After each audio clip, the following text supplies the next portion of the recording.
สบายดีทุกท่านที่กำลังรับชมมาฟังรายการสายเลือดเดียวกันพี่น้องพบกันอีกแต่ละวันศุกร์เนาะพี่น้องเนาะข้าพเจ้าเบนยินดีต้อนรับมื้อทุกท่านด้วยพี่น้องเด้อขอฮักขอแพงขอเป็นหมู่เป็นคู่กันข้าวให้บ่ก็แม่นพี่น้องข้าพเจ้าออกมาเห็นข่าวแปลกๆพี่น้องอาจจะเห็นพวกเฮาสายให้เบิ่งแต่บ่ได้เปิดเสียงแต่ก็บ่เป็นหยังพี่น้องให้คิดสบายเด้อพี่น้องเด้อ ข้าพเจ้าออกมาแต่ละเดือนตรงได้เตือนพี่เตือนน้องเพราะว่าข้าพเจ้าออกมาย้านว่าพี่น้องหั้นว่ามาเป็นปากเป็นเสียงอันนี้แม่นพวกเราใส่เลือดเดียวกันพี่น้องตัดบ่ขาดตัดนำบ่ขาดพี่น้องข้าพเจ้าเป็นคนลาวรักคนลาวนับถือคนลาวทั่วโลกดังนั้นพี่น้องให้เอามกเอาใจช่วยกันคนลาวเฮาขอหลายๆให้ฮักให้แพงกันเด้อพี่น้องเด้อบ่ว่าเราในเรานอกเด้มีหยังช่วยกันได้ก็ช่วย สำหรับรายการของข้าพเจ้ามื้อนี้แม่นแผ่นดินไหวสามารถเกิดได้ทุกยามบ่ว่าประเทศใดบ่ว่าทวีปใดทั่วโลกพวกเขาเห็นมื้อนี้เป็นตัวอย่างเด้อพี่น้องเด้อโดยเฉพาะพี่น้องอยู่ภายในประเทศเป็นตัวอย่างเป็นเป็นเป็นบทเรียนเป็นลางสังหรณ์เกิดอยู่ประเทศใดก็บ่ดีเฮาบ่ได้มักประเทศเพิ่นก็อยู่เพราะเพิ่นเฮาก็อยู่เพราะเฮาแต่เหตุการณ์นี้เกิดขึ้น และแม่นเป็นการโศกเศร้าเสียใจเนาะพี่น้องเนาะแต่ข้าพเจ้าอยากออกให้พี่น้องให้พวกเราหมดทุกคนให้เรียนเป็นบทเรียนแผ่นดินไหวมันมีจริงบางเทื่อมันก็เป็นนำธรรมชาติกันบ่ได้ไผหยุดบ่ได้ไผเฮ็ดหยังบ่ได้ธรรมชาติมันอยากเกิดมันเกิดบางเทื่อมันก็เป็นนำสีมือมนุษย์ของพวกเรา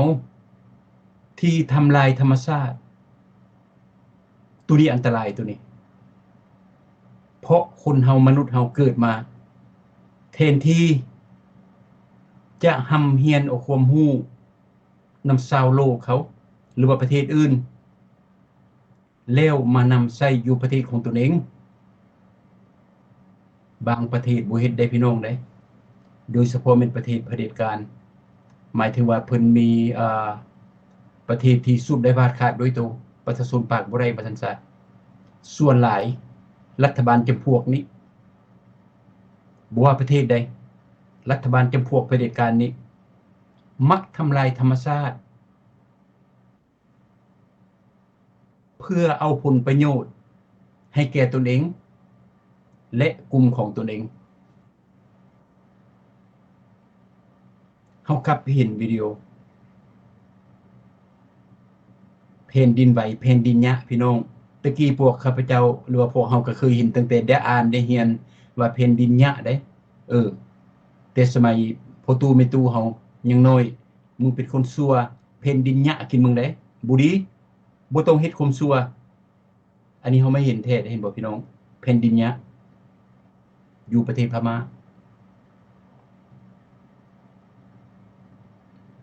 หลังจากพวกเฮาเห็นพี่น้อง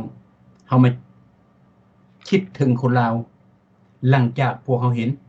หมายถึงว่าคนลาวพี่น้องอยู่ภายในประเทศเห็นผมด้วยรัฐบาลลาวก็เห็นเฮามาเห็นเดี๋ยวนี้แล้วเฮาต้องคิดปกป้องอนาคตเฮาบ่อยากให้เป็นแบบนี้ถ้าว่าธรรมชาติทำลายมันก็จำเป็นบ่มีประเทศใดบ่มีโลกใดบ่มีมนุษย์ผู้ใดจะห้ามฟ้าห้ามฝนห้ามลมได้มันอย่าเกิดมันเกิด แต่ว่าถ้าพวกเขาเข้าไปเบิ่งประเทศพม่าแผ่นดินพม่าแผ่นดินลาวแผ่นดินไทยแผ่นดินจีนติดต่อกันพม่ากับลาวก็สิซ้ำกันนั่นล่ะสูสีกันมีภูมีต้นไม้มีบ่อเงินบ่อคำมีแม่น้ำลำธารดินงามธรรมชาติดี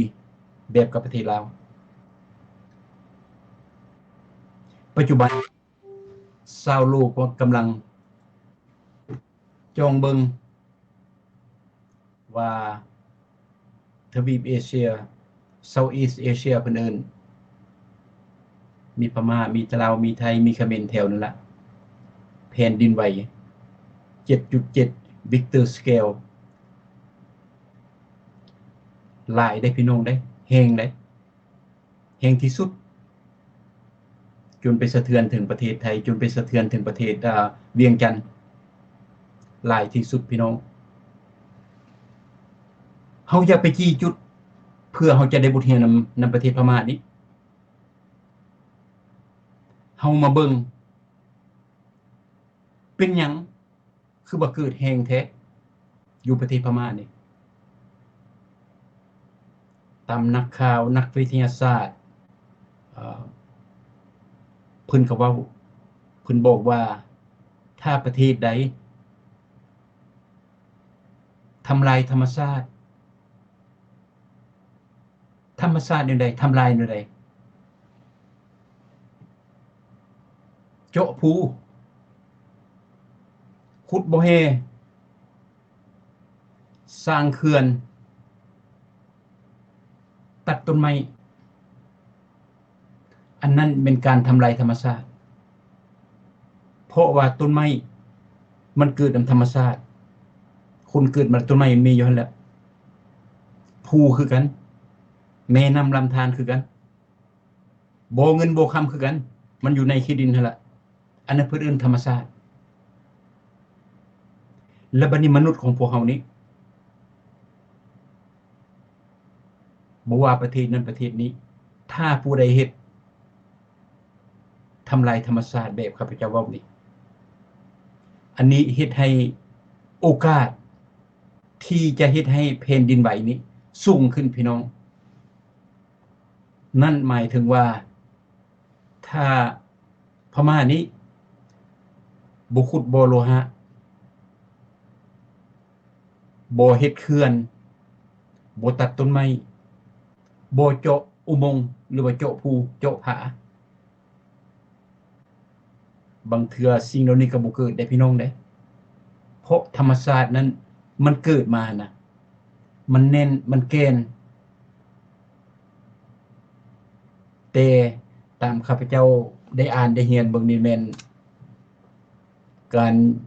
ทำลายธรรมชาตินับตั้งแต่การขุดบ่อโลหะนับตั้งแต่การเจาะภูเจาะผานับตั้งแต่การสร้างเขื่อนอยู่ประเทศพม่าหั่นมีฮอดพันบ่อนกายพันบ่อนเจาะภูเจาะผาแล้วก็เอ่อสร้างเขื่อนแล้วก็ทำลายธรรมชาติตัดต้นไม้พันปลายบ่อนพี่น้องน้อยบ่ประเทศพม่ามันก็บ่ใหญ่ปานใดถ้าว่าไปเฮ็ดทำลายธรรมชาติหลายปานนั้นน่ะมันก็หลายเด้พี่น้องเด้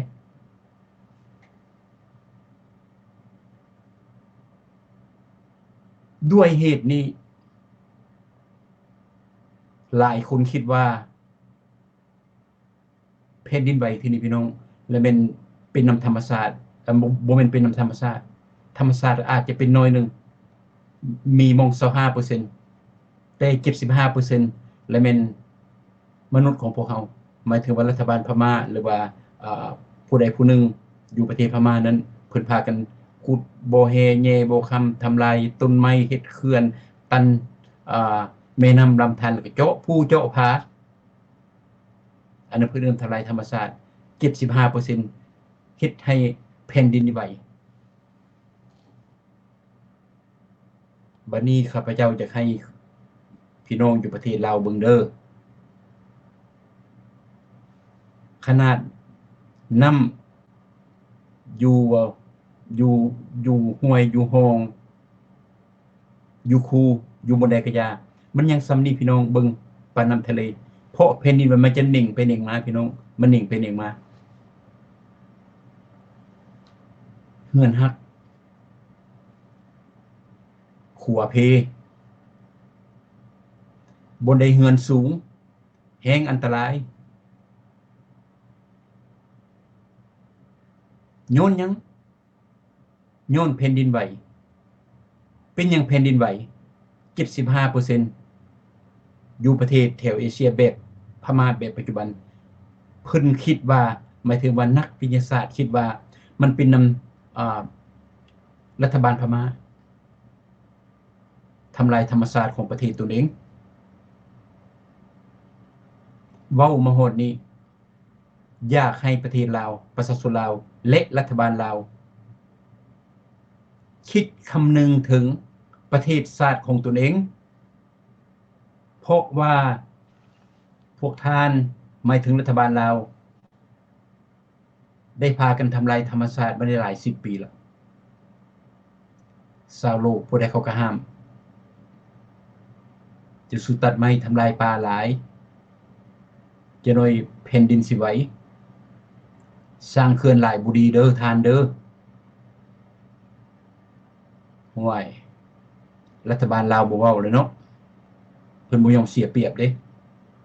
เจ้าขี้เสียดค่อยบอกเพิ่นว่าคันค่อยสิหังสิมีแล้วพวกเจ้าขี้เสียดว่าเจ้าจังมาปากมาเว้าอันนี้แม่นรัฐบาลลาวเพิ่นเว้าตอบชาวโลกเขาอย่าสุเฮ็ดประเทศเจ้าประเทศน้อยประเทศเจ้าอุดมสมบูรณ์เจ้าอย่าสุตัดต้นไม้เจ้าอย่าสุขุดบ่แห่แย่บ่คำหลายเจ้าอย่าสุกวนมันหลายขี้ดินขี้ดอนนั่นน่ะเจ้าน้อยแผ่นดินไหวได้เจ้าน้อยน้ำท่วมได้เจ้าน้อยจะมีลมพายุได้เจ้าน้อยเจ้าสิหนาวหลายได้เจ้าน้อยเจ้าสิร้อนหลายได้เพราะอากาศมันก็เปลี่ยนรัฐบาลลาวก็งึกงักขึ้นแหละว่าหมู่โจมตีเจ้าของข้าพเจ้าบ่ได้เว้าให้รัฐบาลมีตั้งแต่ว่านับแต่เวลานี้เป็นต้นไปลดพรก็ดีเรื่องทำลายธรรมชาติอยู่ในประเทศลาวเพราะเห็นบ่พี่น้องถ้ามันเกิดแผ่นดินไหวเป็นจังได๋ประชาชนมีความทุกข์ยากบ่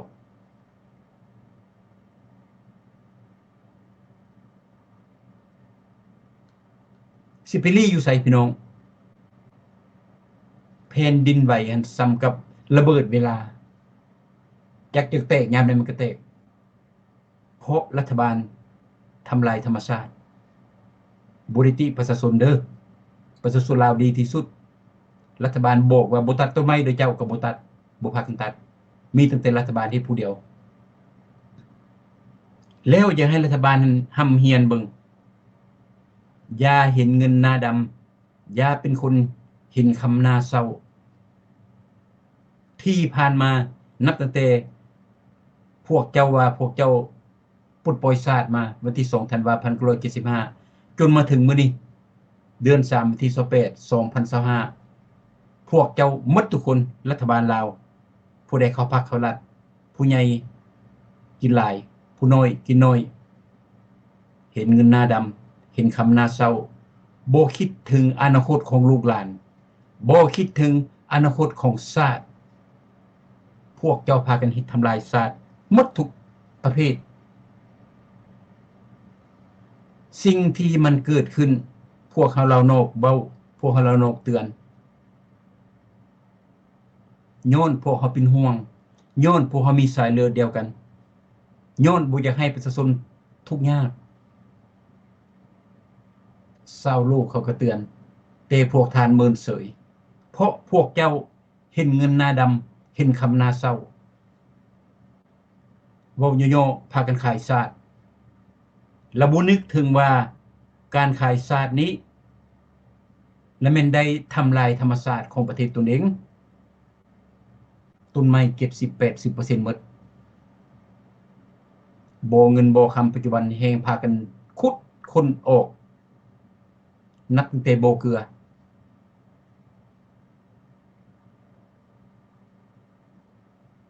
ผู้ใดมาขุดเฮาบ่เว้าซะบ่แม่นคนลาวดอกคนจีนคนเวียดไผมาขุดมันก็ทำลายธรรมชาติข้าพเจ้ายกปัญหานี้ขึ้นมาอยากให้รัฐบาลนั้นเป็นตัวอย่างเป็นเวรแยงให้แก่ลูกแก่หลานให้เป็นผู้นำที่ซื่อสัตย์สุจริตให้เป็นผู้นำที่รักชาติแล้วตนเองหมายถึงรัฐบาลต้องเป็นผู้นำเป็นตัวอย่างให้ประชาชนทั่วประเทศทุกชนชั้นชนเผ่าเป็นตัวอย่างให้เขาเบิ่งเซาตัดต้นไม้ยุติการขุดบ่อแฮบ่คำยุติการสร้างเขื่อนอันนั้นเป็นการเป็นตัวอย่าง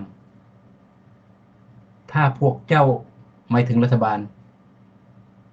จะขายแผ่นดินนี้ให้ชาติอื่นแล้วเอาเงินใส่ถุงพวกเจ้าดีใจพวกเจ้านะพวกเจ้ามีได้เงินได้คำหังมีดีได้บ่ทุกข์บ่ยากมีค่อยยิงมีค่อยทรายประเทศก็บ่ได้สนประเทศก็บ่ได้เกี่ยวเพราะพวกเจ้าเป็นผู้นำที่ข้าพเจ้าจะเว้าอีกเห็นเงินหน้าดำเห็นคำหน้าเศร้าอันนี้ความจริงในนามคนลาวเฮาสายเลือดเดียวกันข้าพเจ้าบ่ได้โจมตีข้าพเจ้าบ่ได้โจมตีแต่ข้าพเจ้ายกตัวอย่างให้พวกเจ้าเบิ่งบ่อยากให้ประเทศลาวนี้เป็นแบบประเทศพม่าปัจจุบันถ้าหากว่าพวกเจ้าหมายถึงรัฐบาลจะทำลายธรรมชาติไปตลอดประเทศลาวแน่นอนเป็นระเบิดเวลาเลยหมายถึงว่าแผ่นดินไหวนี้มันอาจจะเกิดขึ้นได้ทุกๆยามเพราะประเทศลาวเป็นประเทศน้อยๆแต่รัฐบาลลาวนั้นฝืนธรรมชาติทำลายธรรมชาติเพื่อผลประโยชน์ของครอบครัวตัวเองของกลุ่มตัวเองดังนั้นพี่น้องผมโดยรัฐบาลลาวสิ่งที่ข้าพเจ้าเสนอขึ้นนี้บ่ได้โจมตีซะว่าข้าพเจ้าเสนอขึ้นแล้วเอามาเป็นตัวอย่าง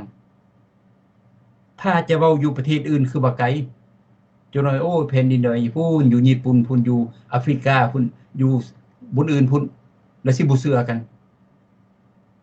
บัดนี้มันแผ่นดินไหวอยู่บ้านใกล้เฮือนเคียงของประเทศลาวพม่าจนมาฮอดบางกอกจนมาถึงทางเหนือของประเทศไทยข้ามน้ำคลองมาฮอดเวียงจันทน์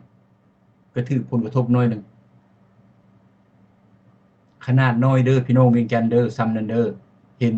พี่น้องแม่ค้าชาวขายแล่นออกมาจากตลาดตะลีหั่นน่ะอันนั้นมันเพียงแต่น้อยๆถ้าสมมุติว่ามันเกิดอยู่ในประเทศลาวหั่นน่ะเฮือนอยู่เมืองเวียงจันทน์หลวงพระบางแล้วแม่นตกลงที่ดินหมดเฮือนก็หลังใหญ่เท่าใดแฮงทำลายหลายคนตายหลายถ้ามันเป็นแนวนี้หั่นน่ะแล้วเฮ็ดจังไดบัดนี้รัฐบาลก็ว่ารัฐบาลช่วยบ่ได้แล้วเพราะเพิ่นทุกข์เพิ่นยากอันนี้เพิ่นก็เว้ารัฐบาลกำลังทุกข์กำลังยากประเทศชาติกำลังสับสนประเทศชาติกำลังล้าหลังประเทศชาติกำลังขอหมูกินปัจจุบันข้าพเจ้าบ่ได้มาดูหมิ่นประมาทแต่ความจริงถ้ามันเกิดขึ้นแล้วสิให้รัฐบาลช่วยจังได๋เดี๋ยวนี้แล้วประชาชนสิช่วยจังได๋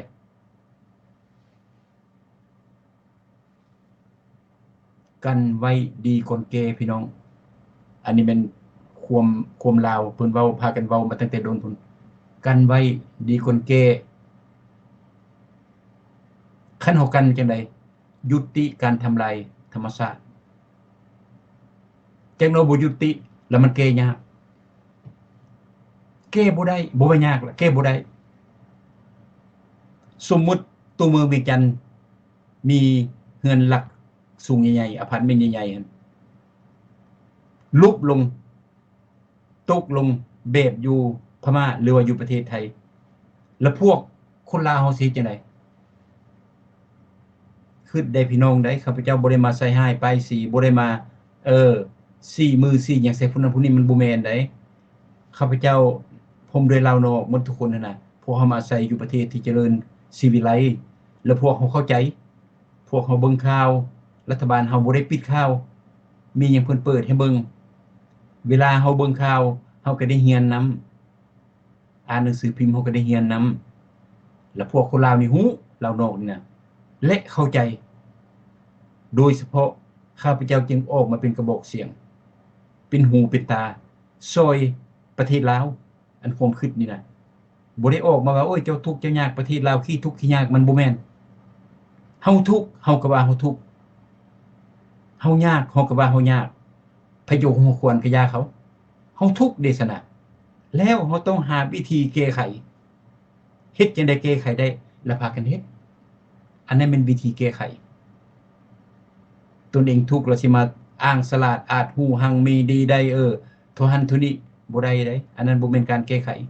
อันนี้เป็นการเสียหญ้าปลุกขี้หมาพี่น้องบ่เฮ็ดแบบรัฐบาลปัจจุบันบ่เฮ็ดเซาเฮ็ดนำภาษาบ่ได้ก็มาอวดมาโอ้มันบ่ได้หยังเฮานำภาษาบ่ได้นี่เฮาควรตุงเปลี่ยนนโยบายออกจากสังคมนิยมขี้ทุกข์นี้เข้าไปหาประชาธิปไตยเพื่อให้ชาติของพวกเฮาเจริญรุ่งเรืองศรีวิไลย์เพื่อให้ลูกหลานของพวกเฮามีการทำการเรียนดีอันนี้เป็นการแก้ไขทุกข์เท่าใดแห่งบ่เว้าล่ะเปลี่ยนกันออกมาพรรคเกิดมื้อนั้นมื้อนี้ประชาชนมีประชาธิปไตยนั้นๆนี่ๆรุ่งเรืองศรีวิไลย์บ่มียุคใดสมัยใดหั่นน่ะมันบ่ได้แบบภัยธรรมชาติอยู่ประเทศพม่านี่คือสิแม่นปีมง1990 90ปลายนี่ล่ะชาวโลกเตือนรัฐบาลพม่าอย่าสุพากันทำลายธรรมชาติหลายเขื่อนก็สิพอแล้วบ่ต้นไม้ก็จนสิซี้ฟ้าก็บ่มีแล้วคนจีนก็จะให้เขาขุดหลายอันบ่เงินบ่คำพวกเจ้าหั่นน่ะไอ้พม่านี่บ่เว้าเพิ่นเฮ็ดเงินระดับเห็นคำนาเซาเด้หัวขวนโอ้เพิ่นย้านเฮาลื่นได้นะพี่เพิ่นย้านคนพม่าลื่นเขาย้านชาวโลกย้านผลสุดท้ายมันแม่นความเขาบ่ทันสิ้นสุดได้พี่น้องได้อันนั้นเป็นการเตือนซื่อๆได้นี่มันบ่แม่นเป็นแล้วสิเลวได้มันเคยเป็นแสดงว่าอันใดอันหนึ่งผิดปกติละ1แผ่นดินนี่มีการเปลี่ยนแปลงย้อนธรรมชาติอันใดเฮาก็บ่ฮู้ธรรมชาติเฮ็ดให้เปลี่ยนแปลงตู75%เลยมันมนุษย์เปลี่ยนแปลงธรรมชาติมนุษย์ทำลายธรรมชาติข้าพเจ้าคิดว่าแถวทวีปเอเชียหรือว่าแถวไกลประเทศลาวมีตั้งแต่ประเทศลาวตัดไม้ทำลายป่าขุดบ่แห่แย่บ่คำเอาคนจีนเข้าไปกดขี่ข่มเหงประชาชนของตนเองหาก็เรียนรู้พี่น้องพม่านี่ก็คือกันเอาคนจีนไปขุดบ่แห่แย่บ่คำประเทศตนเองมีเท่าใดให้เขาหมดเพื่อเอาอาวุธเข้าประเทศตนเองแล้วมาเค้นฆ่าประชาชนของตนเองเพราะชาวพม่าเขากล้าปากเขากล้าเว้าฆ่าจักกี่แสนจักกี่ล้านล่ะผลสุดท้ายชาวโลกเขาหวังดีเขาขึ้นฮอดเดือนฮอดดาวแล้วเขาเห็นอนาคตของประเทศโดยพัฒนาเขาอยากช่วยเขาอยากเหลือเขาไปห้ามลาวคือกันเด้อพี่น้องเด้อรัฐบาลพากันนั่นละขึ้นเบิ่งอันนี้ละแม่นบทเรียนของพวกเฮาหมดทุกคนนี่ล่ะในโลกนี้โดยเฉพาะพี่น้องอยู่ในประเทศลาวเพราะพวกท่านนั้นยังบ่ได้ถูกแผ่นดินไหวร้ายแรงแบบนี้เทื่อ ถ้ารัฐบาลพวกเจ้าหมายถึงพรรครัฐนะบ่ยุติการทำลายธรรมชาตินี้ข้าพเจ้ารับประกันบ่ปีใดก็ปีหนึ่งบ่มือใดก็มือหนึ่งมันจะเป็นแบบประเทศพม่านี้ถ้าหากว่ามันเกิดอยู่บนตัวอย่างว่าแขวงไสสมบูรณ์บนพื้นขุดบ่แฮแยบ่คำหลายอยู่บนนั้นหมดเลยนับตั้งแต่แขวงหัวพันไปหาพงศรีหลวงน้ำทาเวียงจันทน์ปากสันขมวนแม่นหมดเพราะประเทศลาวเป็นประเทศน้อยแล้วเฮาสิจังได๋บัดนี้รัฐบาลเพิ่นก็บ่ยากแล้วยนต์เพิ่นก็มีขี่ล่ะพอขี่นี่เพิ่นขี่นี่ล่ะประชาชนพวกเจ้าเด้สิไปฟังบ่ได้อันนี้เฮาเว้าย่อๆไปใส่โลดเว้าบนมันสิจุบจดนี่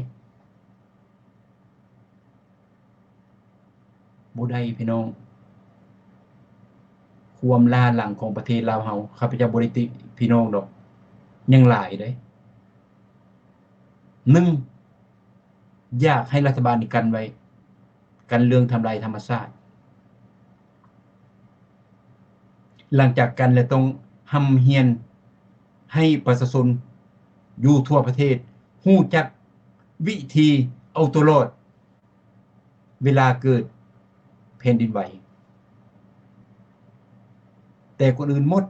รัฐบาลต้องยุติหรือว่าพรด้านทำลายธรรมชาตินี้ซะก่อนแล้วจึงไปเว้าเรื่อง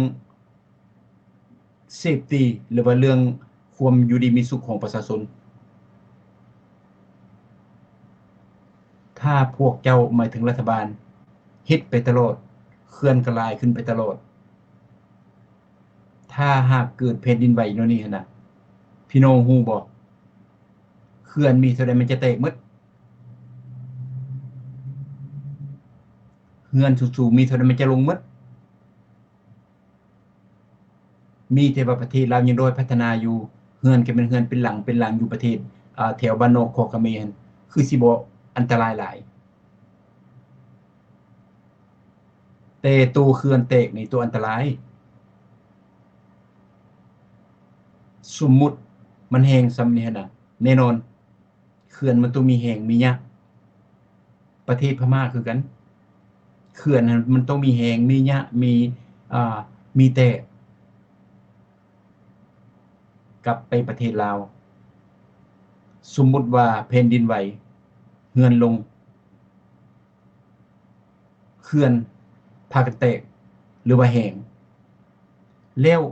พี่น้องสิเอาชีวิตไปฝากไว้บัดนี้อย่าคิดง่ายเด้พี่น้องเด้โอ้ยประเทศลาวมันบ่มีดอกประเทศเฮามันไกลทะเลมันบ่มีภูก็หลายอันนี้เป็นความคิดที่เว้าง่ายขนาดมันคือมันไหวอยู่ประเทศพม่าเวียงจันทน์ยังรู้สึกยังหนิ่ง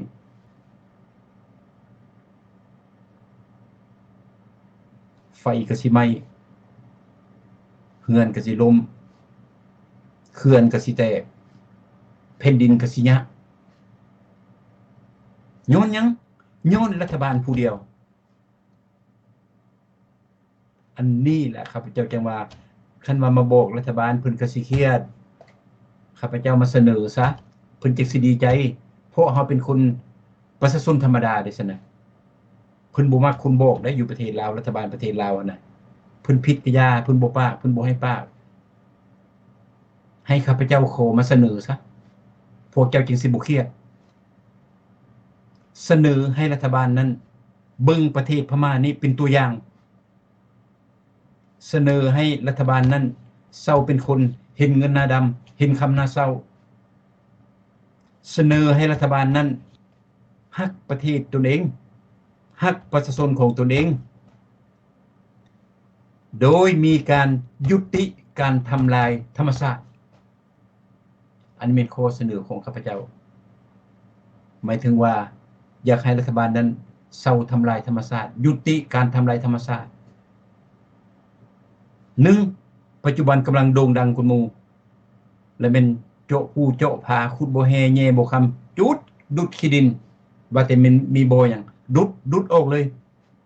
บ่ได้คิดได้เครื่องถึงประชาชนบ่ได้คิดได้เครื่องถึงอนาคตอันนี้มันเป็นการทำลายธรรมชาติ2ยุติการสร้างเขื่อนพอแล้วหลายแล้วทุกแล้วติดหนี้หลายแล้วสร้างเขื่อนหลายแทนที่จะหังสิมีเขื่อนหลายประชาชนแทนที่จะได้ใช้ฟรีมันบ่แม่นแนวนั้นมีเขื่อนหลายติดหนี้ประเทศอื่นหลายมีเขื่อนหลายประชาชนได้จ่ายเงินค่าไฟหลายมันโลกได้สิ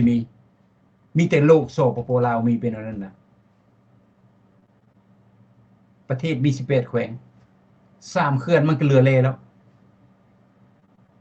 อันนี้สิฮอด100เขื่อนละยังพากันสร้างกุ๊บพี่น้องเห็นบ่ปีกายปีก่อนนี่อยู่ท่าแขกบ่อยู่บ่ได้แถว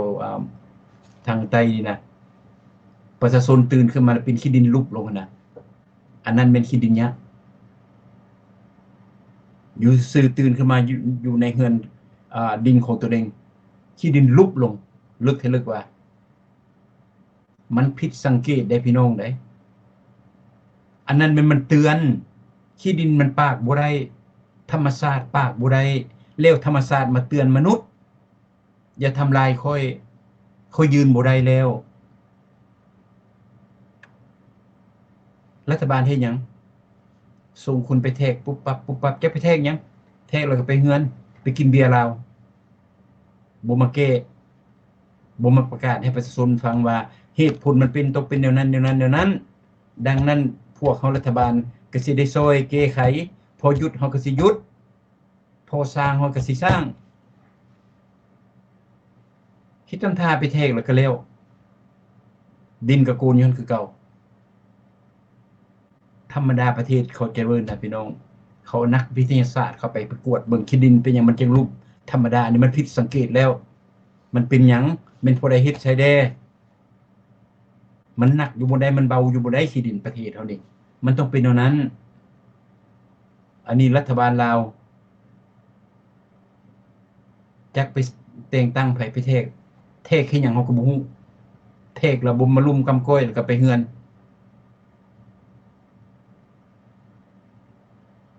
พี่น้องแผ่นดินลาวปัจจุบันถูกทำลายหลายเด้ข้าพเจ้าออกจากประเทศลาว45ปีแล้วมันบ่ได้เป็นแนวนี้แต่สมัยข้าพเจ้ายังน้อยนะเลี้ยวไปใส่มือตึ๊บประมาณปัจจุบันนี้พี่น้องเห็นบ่ชายแดนเวียดนามกับชายแดนลาวนะชายแดนลาวหั่นแดงหมดต้นไม้บ่มีหญ้าก็บ่มีชายแดนเวียดนามมืดตึ๊บเขาบ่ตัดต้นไม้สัตว์สาว่าสิ่งอยู่ของประเทศลาวนะไปอยู่ประเทศเวียดนามหมดปัจจุบันเพราะประเทศลาวรัฐบาลตัดต้นไม้สัตว์มันอยู่บ่ได้มันก็เลยข้ามไปประเทศเวียดนามและไปประเทศจีน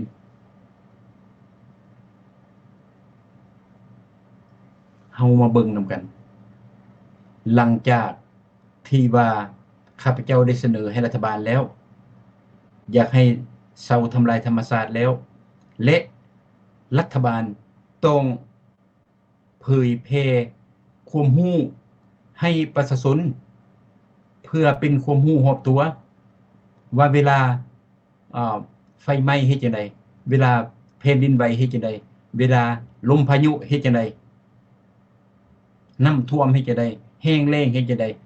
ฤดูหนาวเฮ็ดจังได๋สมมุติมันหนาวแท้หนาวว่ารัฐบาลต้องได้มาบอกได้พี่น้องเด้ข้าพเจ้าได้เว้ามาฮอดนี้ก็อยากอธิบายให้พี่น้องเนาะเรื่องแผ่นดินไหวเพราะข้าพเจ้าเห็นคนหลายคนนั่นแหละบ่ว่าประเทศนั้นประเทศนี้เพิ่นยังบ่เข้าใจเทื่อแล้วหลังจากแผ่นดินไหวแล้วเฮาสิเฮ็ดจังได๋พี่น้องสมมุติว่าภาครัฐนี่บ่ฟังความข้าพเจ้าเสนอไปแล้วเพิ่นยังทำลายธรรมชาติหลายของเก่าว่าซั่นซะอีก9ปี10ปีหรือว่า5ปี6ปีหรือว่าอาทิตย์หน้านี้สมมุติประเทศลาวมีแผ่นดินไหวคนอื่นหมด ถ้าผู้ใดอยู่เฮือนหลังสูงอยู่ตึกตัวอย่างมาอยู่ธนาคารอยู่ไปช้อปปิ้งมอลล์ไปซื้อเครื่องซื้อของหรือว่าไปเช่าเฮือนอพาร์ตเมนต์ชั้น5ชั้น6ชั้น7ชั้น8ชั้น9พี่น้อง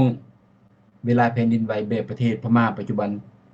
ถ้าแล่นออกได้ละให้แล่นออกไปอยู่บนเป็นเด้อพี่น้องเด้ออย่าไปอยู่กองต้นไม้อย่าไปอยู่กองเสาไฟฟ้าอย่าไปอยู่กองเฮือนคันมีเดินให้ออกไปหาเดินไปแล้วไปนอนเพอยู่เอาอึกนี่ลงขี้ดินเพราะเวลามันไหวแห้งๆนะคนเฮามันยืนบ่อยู่มันล้มดังนั้นให้จือเมียนให้บ่มีตั้งแต่ว่าเล่นไปหาเดินคันพวกเฮาสิไปเล่นหากองไฟฟ้ามันก็สิขาดไฟฟ้าช็อตถ้าพวกเฮาสิเล่นไปอยู่กองต้นไม้ใหญ่มันต้นไม้ก็สิทับถ้าพวกเฮาเอ่อจะไปอยู่กองเอ่อเฮือนหลังสูงๆมันก็สิล้มทับดังนั้นถ้ามีโอกาสออกไปหาเดินอันนี้เป็นวิธีที่บนลี้ภัยผู้ใดอยู่เฮือนสูงซึ่งมีลิฟต์ขึ้นลงขนาดพี่น้องแทนที่สิแล่นขึ้นแล่นลงคันใดข้าพเจ้าห้ามเด็ดขาดสำคัญตัวนี้อย่าไปใส่ลิฟต์ให้ลงตามคันใดขึ้นตามคันใดเพราะว่าลิฟต์นั้นมันใช้ไฟฟ้าถ้าหากว่าสายไฟฟ้าขาดพวกท่านจะอยู่ในลิฟต์หั้นจักกี่มื้อหรือว่าจะเสียชีวิตเพราะว่าหยุดอยู่ในลิฟต์หั้นไฟฟ้าก็บ่เฮ็ดเวียกแล้วเรือนหรือว่าเสาก็สิล้มทับตายไฟไหม้คือกันอย่าสุไปใส่ลิฟต์พี่น้องกดนัมเบอร์1เลยให้ใส่คันใดเพราะลิฟต์ถ้าพวกเจ้าใส่ลิฟต์ชีวิตของพวกเจ้าหันเสียละ50-50ละโชคดีถ้าว่ามีไฟเฮ็ดให้ลิฟต์ขึ้นลงได้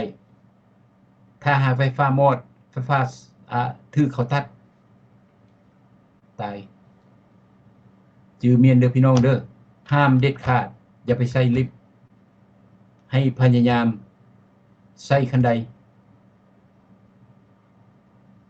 อันนี้เป็นวิธีออกจากบิลดิ้งที่มันสูงๆ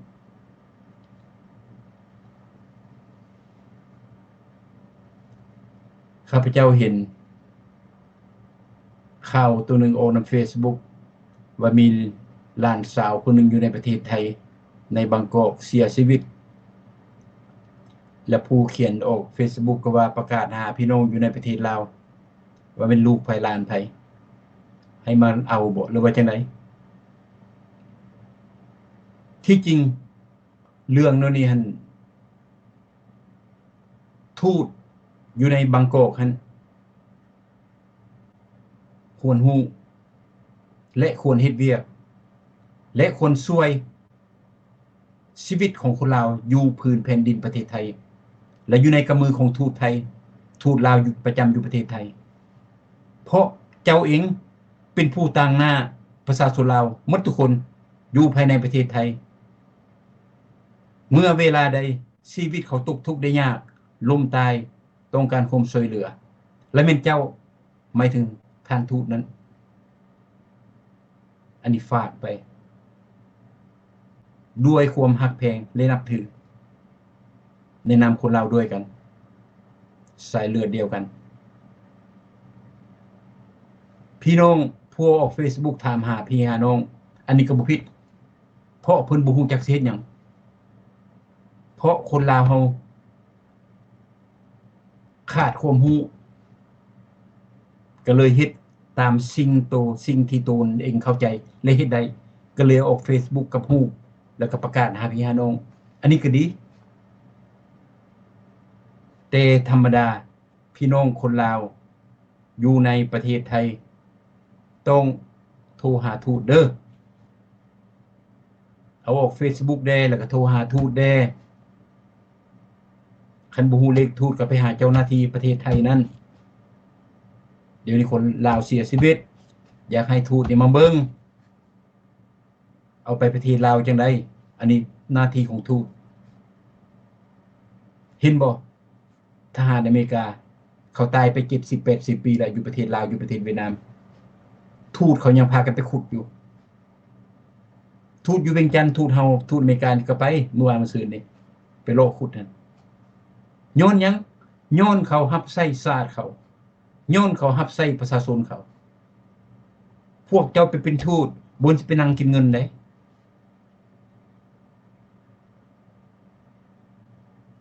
เว้าแนวนี้พวกท่านคือสิบ่ตื่นดอกเพราะพวกเจ้าหั่นบ่แม่นทูตที่ประชาชนเลือกเอามันก็เลยจักยากอันนี้ข้าพเจ้าจำเป็นได้เว้าคือเก่าทูตอยู่ไสก็ยากอันสิให้ประชาชนทุกข์ยากล้มตายเสียหายตายเสียจากแล้วทูตเสียหัววิ่งเต้นโทรหาเจ้าเมืองเจ้าแขวงบ่เห็นดอกทูตลาวนี่นะเพราะจำพวกนี้ประชาชนบ่ได้เลือกเอาเขาเขาถือว่าเขาเป็นเจ้าเป็นนายเขาถือว่าเขาเป็นเหนือหัวประชาชนอีกเขาบ่ได้มารับใช้ประชาชนเขารับใช้พรรคเขาความจริงบ่ผู้ใดเข้าพรรคเขารัฐ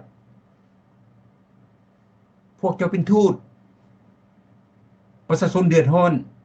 เจ้าอยู่ประเทศไทยคนลาวผู้ใดก็อย่าอยู่ในพื้นแผ่นดินไทยต้องอยู่ในกำมือของเจ้าเวลาเขาเรียกร้องต้องการเจ้าต้องมีหน้ามันต้องเป็นเท่านั้นถ้าบ่ฮู้ในนามเฮาฮักแพงกันข้าพเจ้าก็เสนอขึ้นไปบ่ได้บอกเด้อจะต้องสิเครียดให้ข้าพเจ้าอีกเด้บ่อยากให้ผู้ใดสั่งไผเสนอซะเสนอให้ท่านทูตนั้นไปเบิ่งคนลาวอย่าสู้ให้คนวิ่งเต้นออก Facebook กันน่ะชาติอื่นเขาเห็นนั่นน่ะเขาเบิ่งรัฐบาลลาวหั่นต่ำที่สุดเพราะบ่ฮู้จักรับใช้ชาติและบ่ฮู้จักรับใช้ประชาชนคันสิเว้าเอาคนโง่มาเป็นทูตเอาคนบ่ฮู้จักกฎหมายมาเป็นทูตถ้าเจ้าฮู้กฎหมายถ้าเจ้าฮู้จักเวียกเจ้าต้องฮู้จักเห็นคนตนเองหมายถึงคนลาวออก Facebook นั่นน่ะต้องโทรหาโลดเจ้าอยู่เมืองใด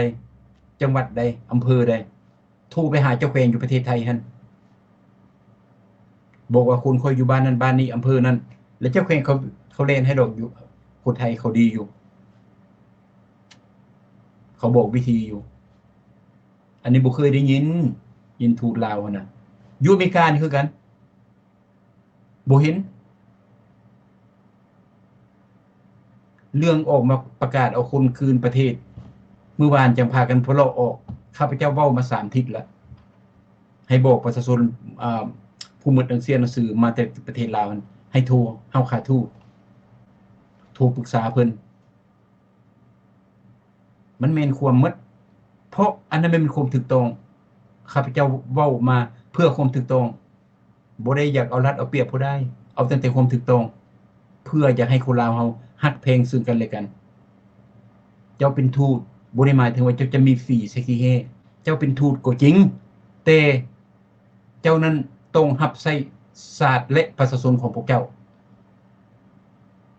ประชาชนเข้าใจเจ้าเป็นด็อกเตอร์เจ้าเรียนสูงมาเจ้าเรียนสูงบ่ได้หมายถึงว่าเจ้าจะสุดด้วยบาดขาดโดยโตวเจ้าเป็นทูตเจ้าจะเรียนคันใดมันก็ยากเจ้าต้องรับใช้ประชาชนของประเทศเจ้าอันนี้เสนอไปหาทูตทั่วโลกเด้อบ่ได้บอกได้สอนผู้ใด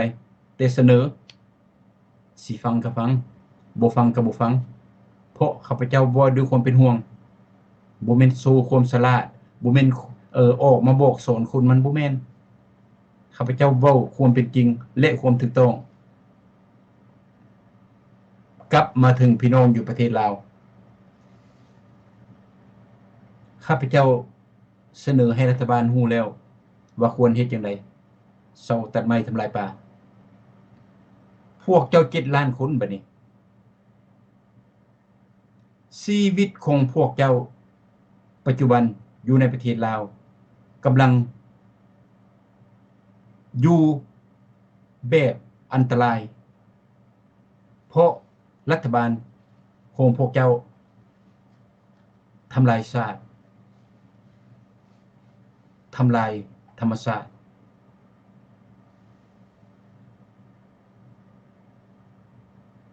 ถ้าฮู้ว่ารัฐบาลนี้ บ่เฮ็ดบ่เบิ่งบ่แยงพวกเจ้าแล้วและพวกเจ้าหมายถึงคนหมดทุกประเทศทั่วประเทศ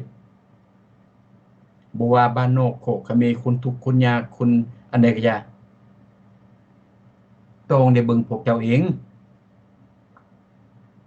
ข้าพเจ้าได้อธิบายให้หลายแนววิธีแก้ไขข้าพเจ้าอธิบายให้วิธีเซฟตี้หรือว่าวิธีไปลี้ไปบนที่ปลอดภัยเวลาถึงแผ่นดินไหวข้าพเจ้าก็ได้เว้าไปแล้วมาบัดนี้สุดแล้วแต่พี่น้องอยู่ภายในประเทศเด้ออยากให้พวกเจ้าเปิดหูเปิดตาได้บ่แม่นว่าสิออกมาปกป้องรัฐบาลมันบ่แม่นพวกเฮาเว้าขึ้นก็ย้อนว่าเป็นห่วงชาติพวกเฮาเว้าขึ้นก็ย้อนว่าพวกเฮานี้รักชีวิตของตนเองอันนี้พวกเจ้าต้องได้คิดท่านพรรครัฐท่านเจ้าเมืองเจ้าแขวงพวกเฮาเว้าขึ้นพวกเสนอขึ้นเพราะพวกเฮาก็รักชีวิตของพวกเฮาคือกันต้องบอกรัฐบาลเดี๋ยวนี้แบบพวกเจ้ารักชีวิตของพวกเจ้านั่นล่ะลูกเกิดมามีตำแหน่งละพวกเฮาเป็นประชาชนพวกเฮาก็รักลูกเฮาคือกันพวกเฮาก็รักชีวิตของพวกคือกันดังนั้นต้องยุติทำลายธรรมชาติอันนี้ข้าพเจ้าอยากเสนอให้ประชาชนเอาความว่าปากความเว้าของข้าพเจ้านี่จุดจืมจำในสมองและในใจนี้ว่าพวกเจ้าต้องรักพวกเจ้าถ้าพวกเจ้าบ่รักพวกเจ้าก็เป็นแบบประเทศพม่านี่ล่ะอยู่ไสรัฐบาลบัดนี้บ่เฮ็ดหยังแล้วเฮือนเขาบ่ได้เป็นหยังเด้ประชาชนเด้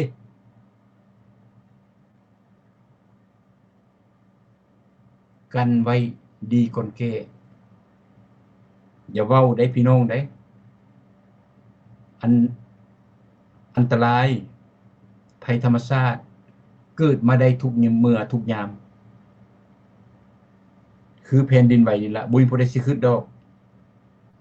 พี่น้องเวียงจันทน์ก็บ่ได้คิดว่ามันไหลไหวอยู่พู้นประเทศพม่าพู้นมันบ่ฮอดเฮาดอกมันบ่ข้ามคลองมาดอกแม่นบ่พี่น้องประเทศลาวเป็นประเทศน้อยๆบ่ได้ก็ไปขุดหมดล่ะแผ่นดินมันก็บ่แข็งแล้วบัดนี้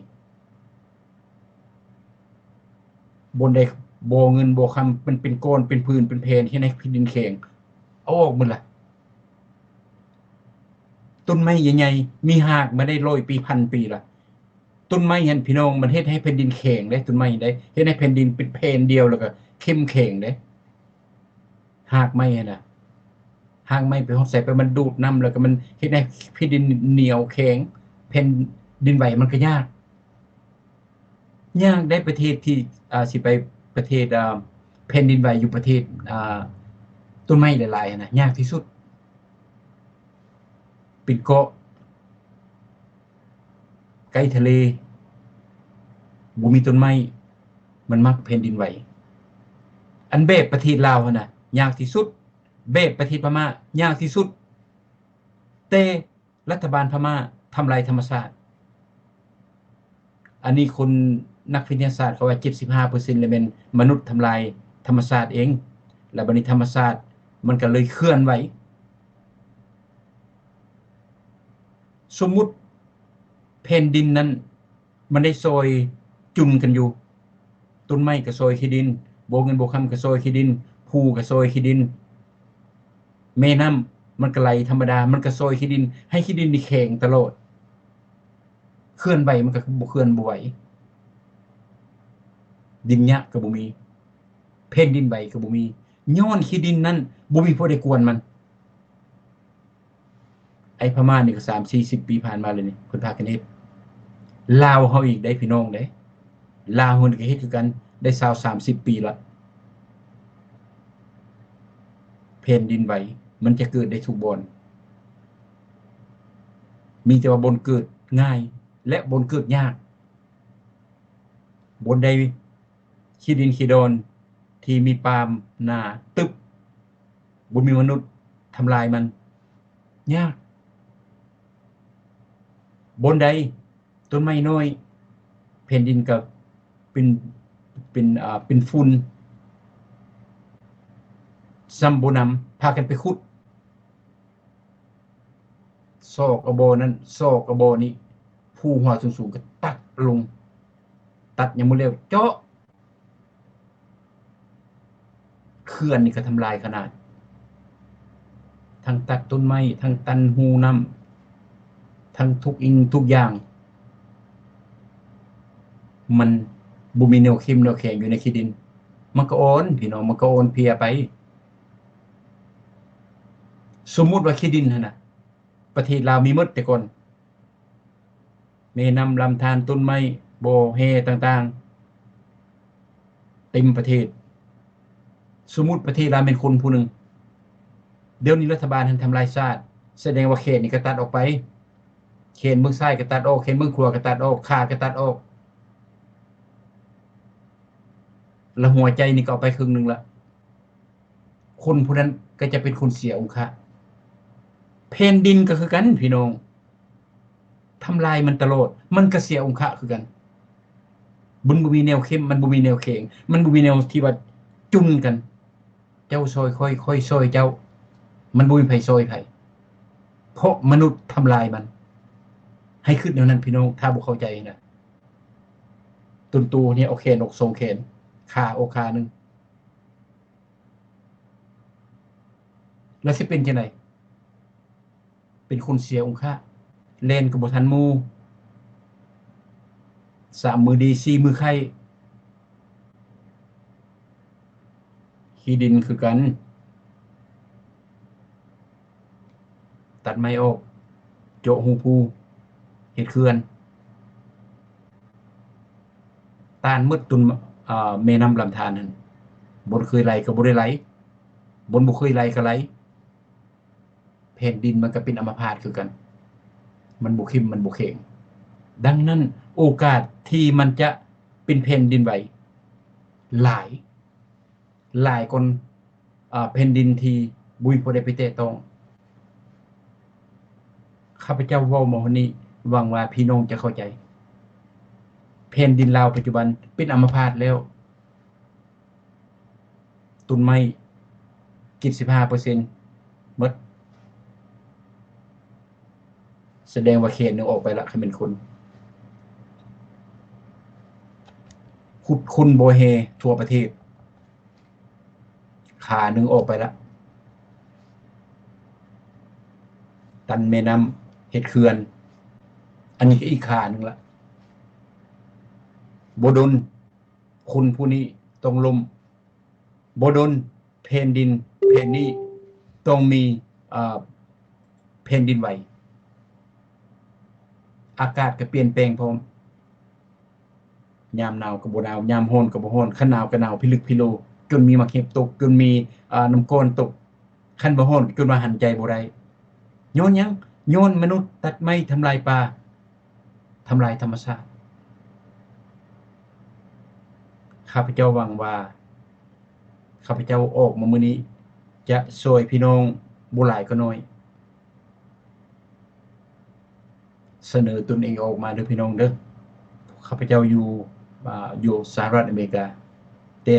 เสนอตนเอง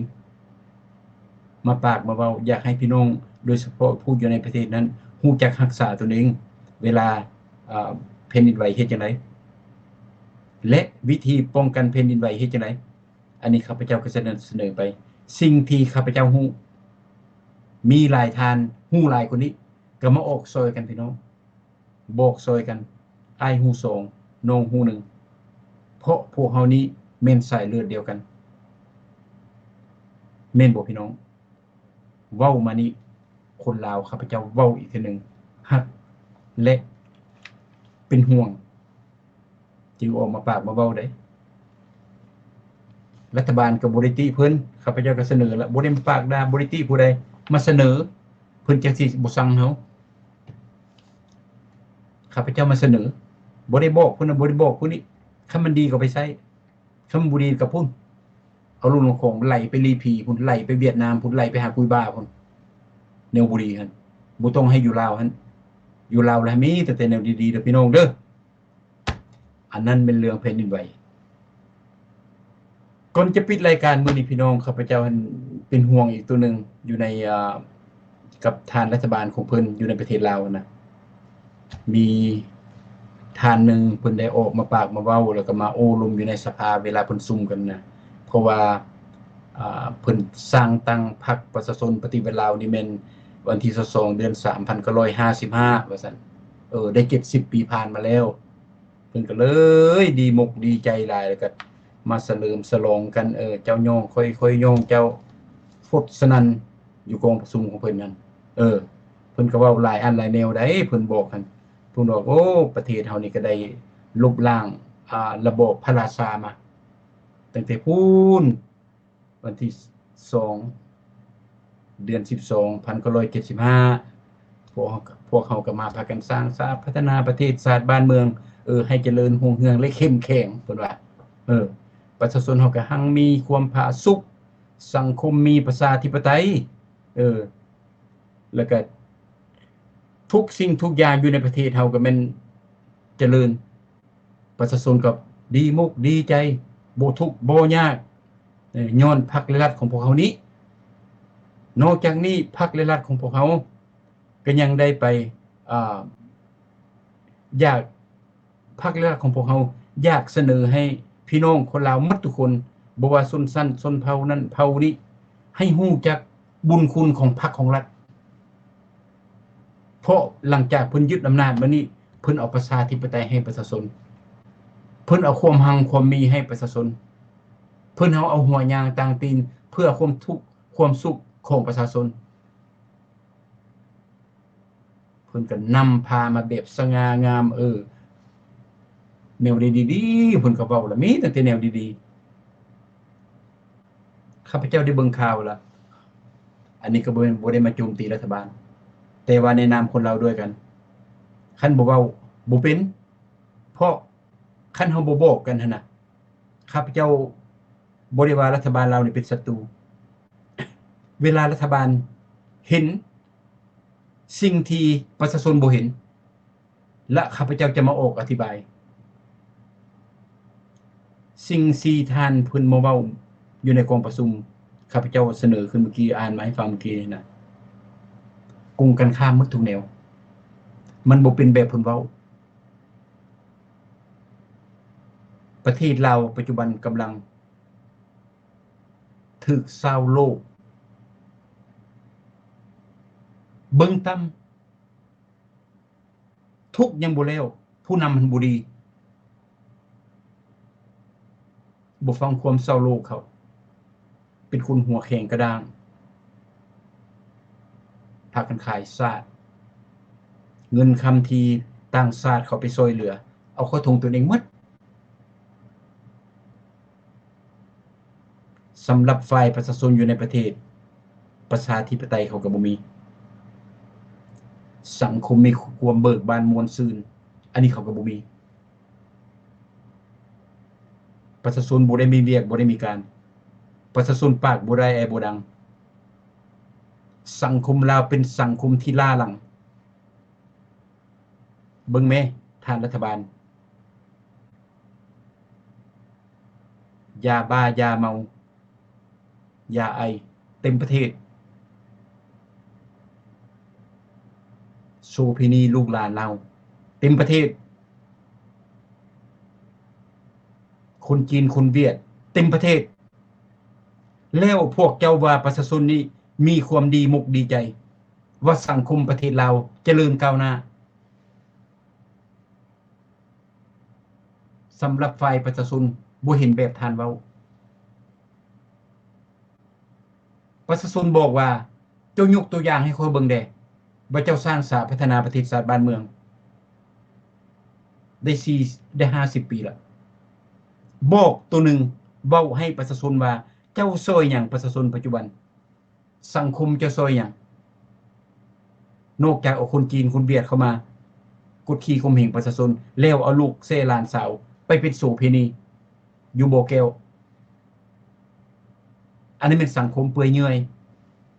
แต่เจ้าว่าประชาชนดีมกดีใจสมเสยน้ำพักน้ำรัฐแล้วบังคับให้ประชาชนนั้นฮู้จักบุญคุณของพรรคของรัฐบุญคุณนั้นมีหยังเด้ การขายชาติการจับประชาชนการเอาคนอื่นเข้ามาเป็นเจ้าของดินดอนต้นหญ้าของตนเองอันนั้นบ่แม่นการสร้างชาติอันนั้นเป็นการมั่งชาติ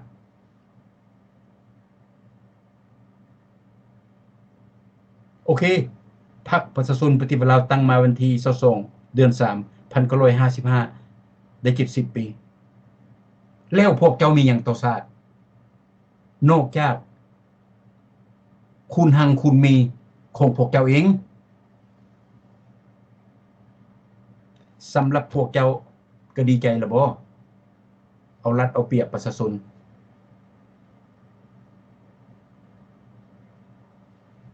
ถ้าพวกเจ้าพร้อมทั้งผู้มาปากมาเว้าอยู่ในสภานะมีจิตใจสำนึกเบิ่งว่าประชาชนลาวนั้นแม่นชนเชื้อชนชาติของตนเองแล้วเจ้าบุคคลมาปากมาเว้าถ้าเจ้ามาปากมาเว้าลูกหลานเขาปากขึ้นมันแม่นความเขาหมด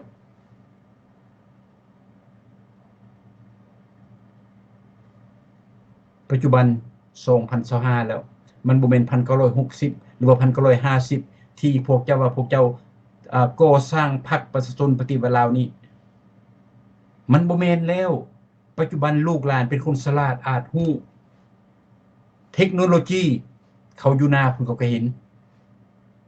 มันบ่แม่นพวกเจ้าจะมาเป่าข่าวแบบ1950แบบข้าพเจ้าเว้านี่อันนั้นเป็นการเป่าข่าวสร้างภาพตัวบ่ดีก็ว่าตัวดีตัวบ่เก่งก็ว่าตัวเก่ง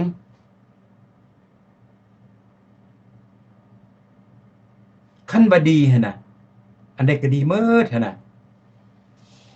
ประเทศลาวคือว่าทุกข์แท้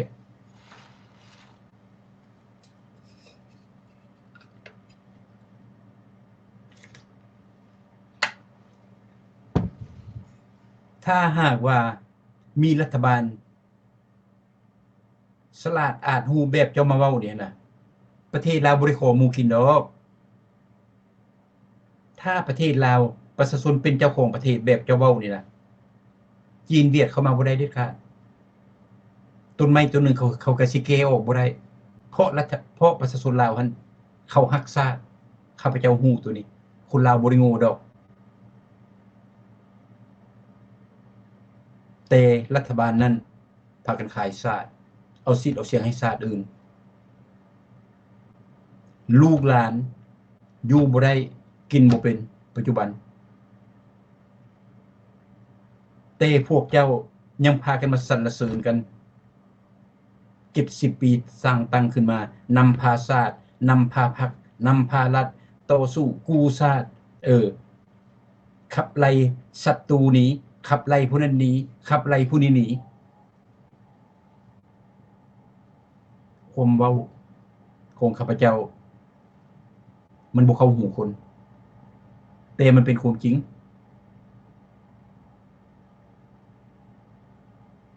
มีผู้ใดกล้าเว้ากล้ามาเถียงว่าประเทศลาวรุ่งเรืองปัจจุบันนอกจากคนจ้าคนโง่คน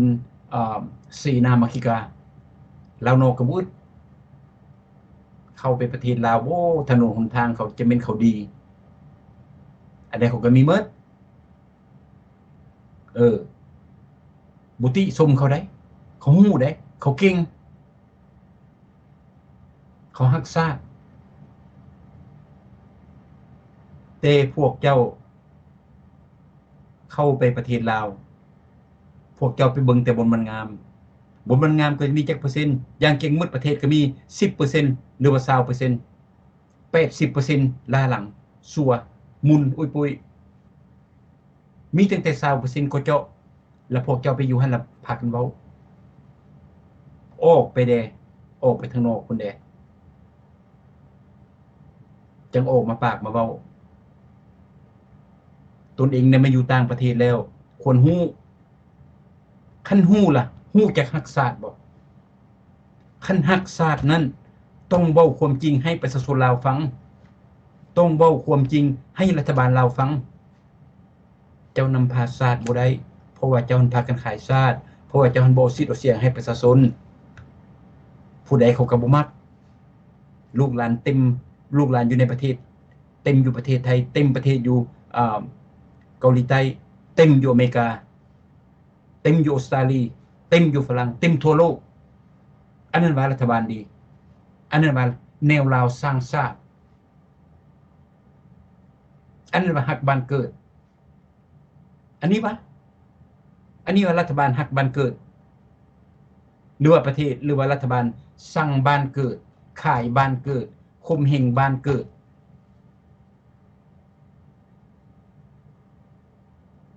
ครูบาเทพหัวลูนี่คือกันฮักบ้านเกิด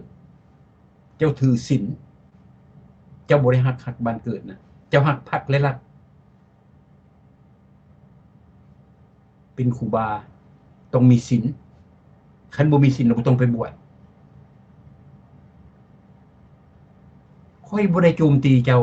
แต่เจ้าเฮ็ดให้เจ้าเองเป็นตาหน้าขี้เดียจังไรเฮ็ดให้ประชาชนนบแต่ตนเองพากันไปสรรเสริญรัฐบาลขายศาสตร์นี่ว่าตนเองพากันไปฮักบ้านเกิดเขาบ่ได้สั่งเจ้าเด้อครูบาเด้อ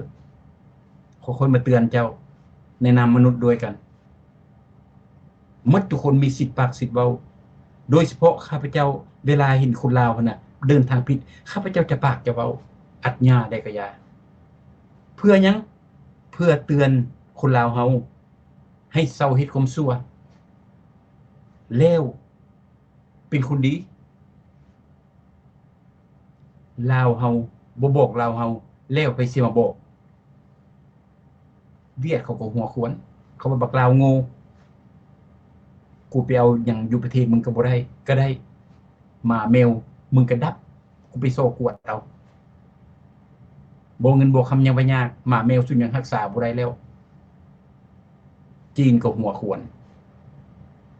ประเทศลาวไปโลดขี่รถไฟไปแล้วไปอยู่หั่นทิศ1 2ทิศคันบ่มีหนังสือเอาเงินซื้อเอาอยากเป็นสัญชาติลาวจ้างเอาเขาหัวขวนว่าโง่บ่แม่นประชาชนเด้อรัฐบาลแล้วสิให้ลาวนอกแบบข้าพเจ้านี่น่ะเห็นพวกเจ้าที่ประเทศอื่นเอารัดเอาเปรียบและมิดอยู่น่ะเป็นไปบ่ได้สำหรับข้าพเจ้าเพราะคนลาวมีเกียรติคนลาวมีเปรียบคนลาวมีประเทศดังนั้นพี่น้องข้าพเจ้าเห็นทานเพิ่นมาปากมาว่าอยู่ในประชุมที่ว่าโยสรรเสริญกันตั้งพรรคเพิ่นมาได้70 ปีนะข้าพเจ้าคิดว่ารัฐบาลควรเปลี่ยนนโยบายแล้วพวกเจ้า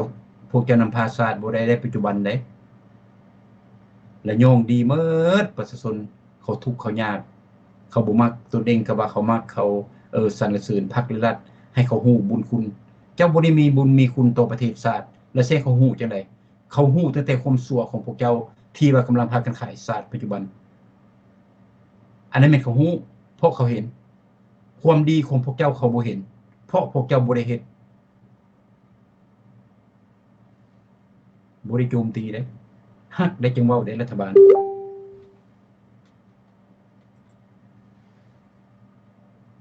อันพวกเจ้าเว้าผิดน่ะซ้ำกับว่าคนผู้หนึ่งกินยาบ้าไปแล้วเบ้อเว้าไปตามบ้านอันนี้ข้าพเจ้าบ่อยากให้เฮ็ดนายชาติอื่นนายประชาชนนายลูกนายหลานเฒ่าแก่แล้วเอาความจริงมาปากมาเว้าถ้าพวกเจ้าหมายถึงรัฐบาลรับเอาความจริงหั่นน่ะอยากเป็นนายก็เป็นข้าพเจ้าบ่ไปญาติดอกให้รับเอาความจริงว่าเฮาทุกข์เฮายากปัจจุบันเฮาต้องได้เปลี่ยนแปลงการเมืองเพราะการเมืองคอมมิวนิสต์นี้มันขี้ทุกข์ว่าซั่นแล้วพากันเปลี่ยนนายกับพวกเจ้าเป็นคือเก่าหั่นล่ะใครอยากเป็นก็ได้คันประชาชนมักได้ล่ะเป็นไปโลดจัดการผู้ใดโกงชาตินี่นะอำไปแล้วประเทศสิดีขึ้นอันแบบปัจจุบันนี่วะขอหมู่กินยังว่าสลืมมาเฉลิมฉลองกันว่าตนเองฉลาดอ่านฮู้บ่มียุคใดสมัยใดนี่วะประชาชนบ่ได้ปากได้เว้าพวกเจ้าก็ เว้าเองว่าเขาดีใจเขาบ่ได้ดีใจดีบ่ดีมันบ่ได้เกี่ยวกับโครงกับชีวิตการเป็นอยู่ของข้าพเจ้าเพราะข้าพเจ้าบ่มีภาคส่วนอยู่ในประเทศลาวแต่ย้อนสายเลือดเดียวกันเวลาได้พวกประชาชน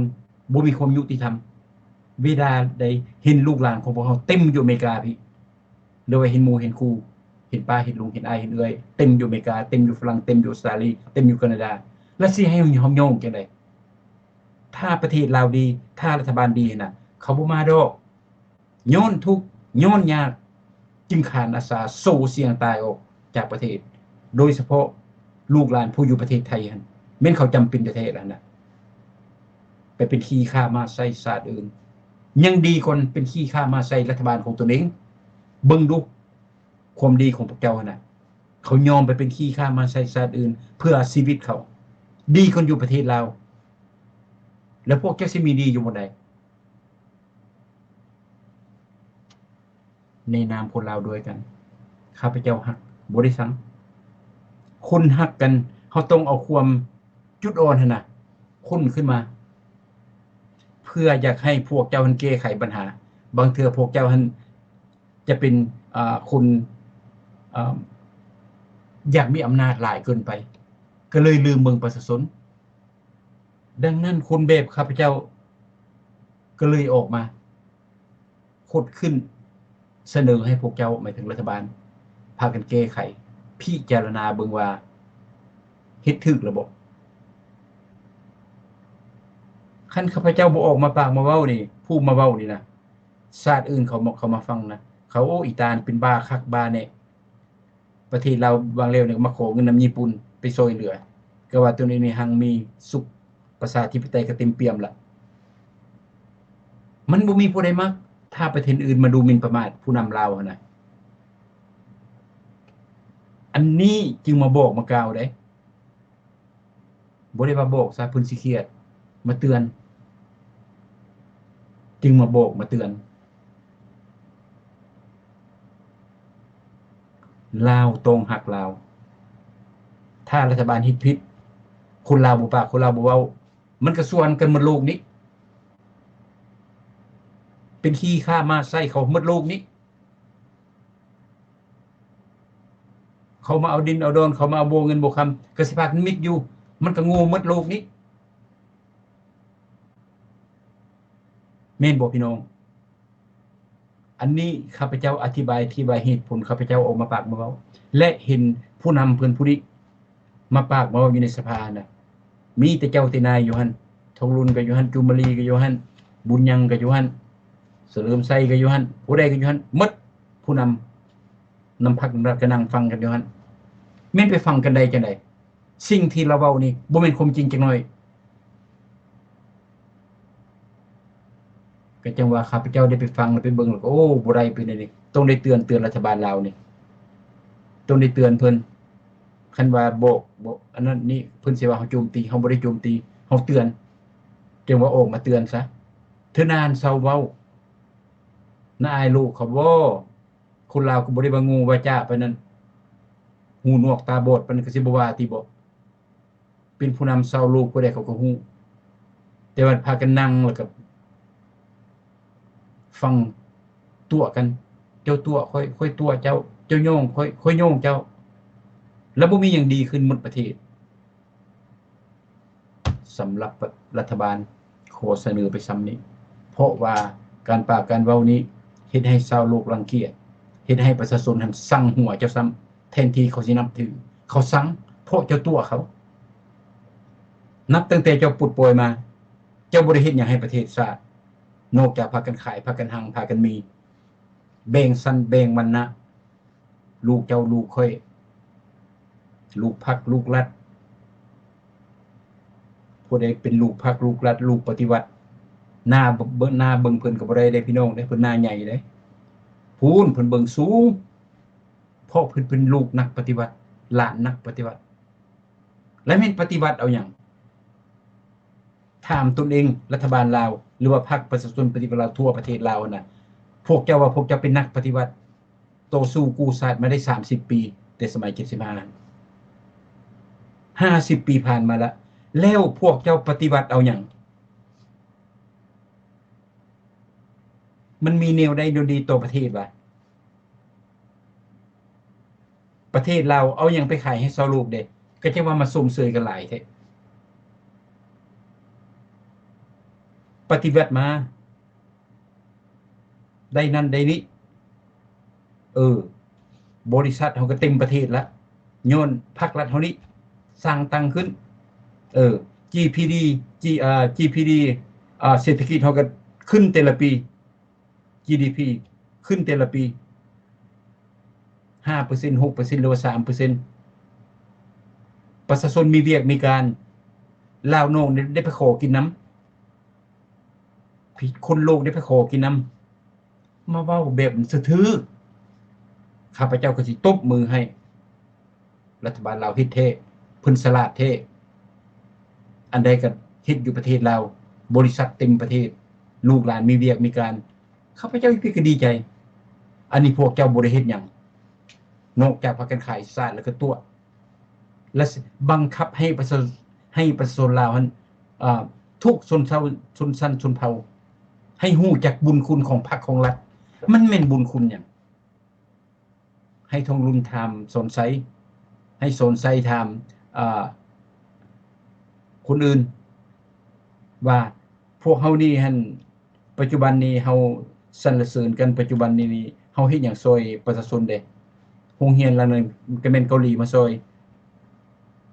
เข้าประชาชนผู้ทุกข์ยากก็แม่นอเมริกาไปช่วย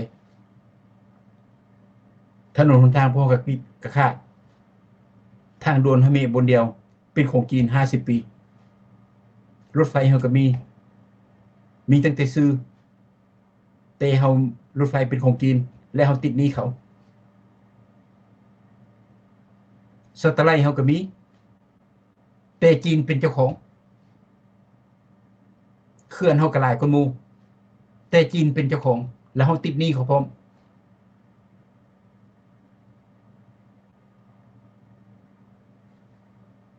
นายทานหมูใหญ่อยู่ในแต่ละโรงหมอก็เป็นคนจีนก็เป็นคนฝรั่งเศสก็เป็นคนยุโรปนับตั้งแต่เขื่อนไฟฟ้าท่านปอท่านดอกเตอร์ของคนเราก็ยังได้ย่างน้ำกุนของคนจีนแล้วพวกเขาที่สรรเสริญก็ไปฮอดไสถามกันเบิ่งดูโซนเฉลิมชัยกุมารสิทธิ์จะเป็นคนหนุ่มคนน้อยมันสมเกียรติสมหน้าสมตาบ่ประเทศลาวตัวเป็นของคนลาวตัวเป็นของรัฐบาลลาวคนจีนมาซอยก็ขอบใจเพิ่นแต่เจ้าต้องอยู่กองบังคับของค่อยต้องได้เป็นนายเจ้าเพราะว่าค่อยนี่เป็นเจ้าของประเทศเจ้ามาซอยค่อยขอบใจหลายๆด็อกเตอร์อยู่โรงหมอคือกันแต่เจ้าต้องได้อยู่กองกฎหมายค่อยเจ้าต้องได้กองบังคับค่อยเจ้าอยากเฮ็ดหยังเจ้าต้องได้บอกคือก่อนไฟฟ้าคือกันสแตลไลท์คือกันค่อยยืมเงินเจ้ามาสร้างค่อยต้องเป็นเจ้าของอันนี้มันบ่เป็นแนวนั้นพี่น้องสแตลไลท์ก็เป็นของคนจีนบังคับอยู่หั่นไฟฟ้าก็เป็นคนจีนบังคับอยู่หั่นรถไฟเงินแต่ละบาทแต่ละกีบก็เป็นเอาเข้าถุงคนจีนซะก่อนแล้วพากันดีมุกดีใจว่าตัวเองมีรถไฟความไวสูงผู้ใดไปขี่ก็มีคนเราบางภาคส่วนแล้วเงินเข้าไผเงินเข้าจีนคันเงินเข้าจีนแล้วเฮ็ดจังได๋มันช่วยประชาชนทางด่วนคือกันผู้ใดใช้คนลาวผู้ใดได้เงินคนจีนห่วยก็แสดงว่าคนจีนนี่เขาฉลาดเขามาใช้แผ่นดินแผ่นโดนของประเทศลาวนี้แล้วเก็บเงินเก็บคำเข้าประเทศเขาแผ่นดินเป็นของประเทศลาวแต่เป็นหยังคนลาวบ่มีสิทธิ์เป็นหยังจะปล่อยให้เขามาเฮ็ดมันบ่ซังหยังแล้วกับหนองปลาเต็มหนองแต่บ่อนยุบยับยุบยับยับอยู่ประชาชนเอาบ่ได้ตัวปลาน่ะแต่จีนก็เบียดเอาได้แล้วว่าตนเองดีผู้เป็นรัฐบาลมันดีอยู่ไส ประชาชนไปตึกเบ็ดก็บ่ได้ว่านแหก็บ่ได้ไปลักเอาก็บ่ได้เพราะหนองมันเป็นหนองประชาชนแต่คนจีนมาเอาปลาไปกินซ้ำกับบ่เงินบ่คำคือกันเป็นของประชาชนลาวอยู่พื้นแผ่นดินลาวแต่ประชาชนลาวเอาบ่ได้เอาก็ไปจับมัดเปโศกมาโลดแต่คนจีนคนเวียดอยู่ทางเฮ็ดแล้วพวกเจ้าสิไปสรรเสริญก็ไปเฮาใส่อันว่าใดก็ว่าดีนับตั้งแต่ผู้ปล่อยศาสตร์มานี้อันนี้ฝากให้รัฐบาลขึ้นเบิ่งเด้อยกขึ้นมาบ่แม่นการโจมตีกันอันนี้แม่นยกขึ้นมาเพื่อลาวและลาวรวมกันพวกเจ้าไปทางผิดค่อยรักษาค่อยจะบอกพวกเจ้าค่อยจะเตือนพวกเจ้าค่อยจะเสนอให้พวกเจ้าฟังถ้าพวกเจ้าเข้าใจสิ่งที่พวกค่อยสิ่งที่ค่อยเว้านี้เจ้าควรเปลี่ยนเด้